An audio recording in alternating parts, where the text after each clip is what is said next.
Well, good afternoon. Today I want to share something that I think is so timely. We're in the middle of an identity crisis. We're tearing each other apart, and I don't think we even know why. We're tearing ourselves apart. So this builds upon a number of influences. Charlie Chaplin, Werner Herzog, Friedrich Nietzsche, even Paul van der Klee. He recently put up this idea of identity and media, stories. So I entitle this piece on myth, identity, and why we're starving for them. So Chaplin, Herzog, Nietzsche, and the crisis of meaning in a world that forgot how to see. So section 1, adequate images. Charlie Chaplin once said that moving pictures alone were not enough. Even in the infancy of cinema, he knew the power of images depend on something more, something that gives them gravitas, that exclusive or that elusive weight of meaning that can transform light and shadow into revelation. Decades later, Werner Herzog sharpened that intuition into a dire cultural diagnosis. We lack adequate images. Our civilization doesn't have adequate images. I'm working on a new grammar of images. What both men were pointing at is not simply an artistic concern. It's a civilizational wound. We are awash in images, stories, memes, and yet we are starving. We scroll past thousands of dazzling pictures, yet somehow remain untouched, unmoved, untransformed, not shaken, not initiated into the deeper mysteries. Herzog calls this quest for images that actually reveal something ecstatic, something that we would call a static truth. Not factual accuracy, not comfortable story arcs, but raw, searing, moving, poetic glimpses of reality that sees us, that grasps our very souls. The kind of images that once populated myth. So section 2, myth and the modern identity crisis. So why does this matter? Because without myth, we don't just lose entertainment, we lose identity itself. Matthias Desmet put it bluntly in his recent book, The Psychology of Totalitarianism, and quote, identity is the stories that other people tell about you that you live. Myth, those are the stories you tell and live, end quote.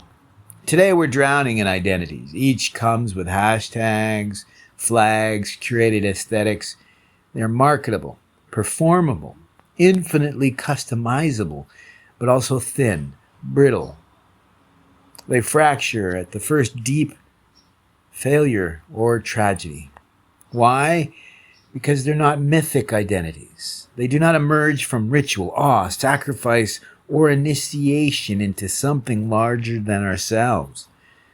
They are not born from stories that teach us how to suffer, how to fail, how to love and die and be reborn. That is why we're in an identity crisis. We no longer know how to see our own lives mythically. We have trained ourselves to spot myth only in old books or fairy tales, if at all. So when the time comes to live through our own dark forests, face our own dragons, our own dark night, our own obscure night of the soul, how will we resurrect from our own ashes when we're left storyless?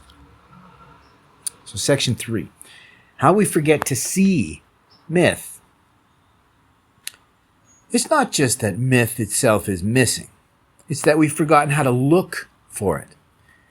When I gave my nephew the Grimms and Andersen fairy tales for Christmas, I wasn't simply handing quaint old stories. I was planting the seeds of mythic thinking. Those tales, brutal, wondrous, strange, are like training grounds for the soul. They teach children and remind adults how to extract meaning from metaphor, how to live alongside archetypes, how to understand pain and beauty as twined together. Remember, all great pleasure must have its roots in great suffering. But we have largely restricted this training to books. We tell ourselves that myth belongs in dusty libraries or children's bedtime stories, if at all, or Sunday sermons we half believe, half listen. So when stories move onto screens, when they become moving pictures or viral videos or vast cinematic universes, we don't know how to treat them as mythic revelations. Instead, we treat them as content to be consumed, rated, memed, maybe argued over online, but not lived. It reminds me of Tarantino in an interview was talking about how modern media can distract, they can entertain, but very little that you carry with you after the experience. And this is what is intended. You're meant to be moved, challenged, informed, whatever it may be, it should resonate. And you should be transformed, even in a little way. Metanoia or even metempsychosis, your very soul is changed at a new truth or a new question that brings about insight, integration. But I digress. Section 4, the lost polymodal myth. There is even something deeper here. Once, myth was polymodal. It wasn't just read or recited, it was heard by the firelight, smelled in incense or animal blood, tasted in ritual feasts, seen in dance, felt on skin by drums, wind, ash, seen in masks and temples, dreamt in sleep or hallucinated in trance. This saturated the psyche. It trained us not merely to know myths, but to embody them, to let them shape our very nervous systems. So today, when we stand before a vast, bleak desert or a thunderous volcano, we sometimes still feel that zap on our heads, that mythic rapture. Call it a rupture. Because it's a polymodal assault. Nothing for us to focus on, everything for us to feel. But in modern life, our stories arrive mostly through screens, curated, 2 senses only, sight and sound if we're lucky, prepackaged, polished, shallow. We see everything at once, framed and resolved, cookie cutter. No room for terror or mystery or suspense or the necessary ambiguity that myth needs to sit with the questions, not be given the answers. Section 5, why it matters, the meaning machine. This is not academic loss, it's existential, because myth is how we run simulations of life. It's how we try on masks. It's how we pursue impossible ideals, or how we attempt to become our idols. And then when we crash into reality, in that crash we learn who we truly are, or we should. Myth is how we live many lives while only having one. It allows us to lose time, regain it, appreciate it, and perhaps stop squandering it. Proust would be pleased. Without it, we have identities that are performed, not lived. That's the prophilicity. That's with an I, not a Y. We remain flat, uncertain, always looking outwards for scripts. We miss the one question that matters. Are you going to live, or will you forgo that opportunity? So section 6, Nietzsche's final clue. See, Nietzsche saw it coming. If values are not absolute but evaluated, Meaning, if we humans are the arbiters of value, then we are also the arbiters of meaning, which means of myth. Quote, we are not only the inheritors of meaning, we are its creators, its authors, its midwives, end quote.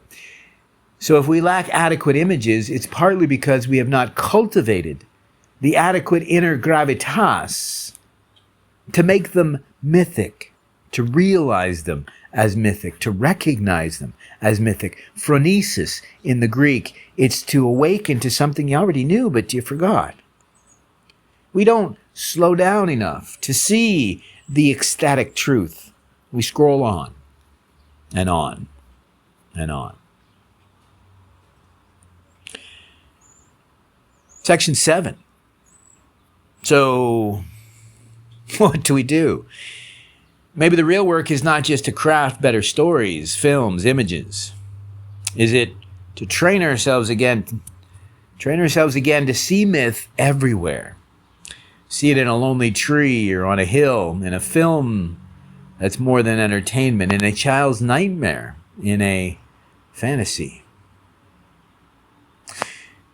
Is it to become people who are prepared to meet those moments with awe, not just irony, who can smell, taste, feel, dream our way back into a polymodal cosmos, who know that identity is not found but forged in the fires of the stories we dare to live?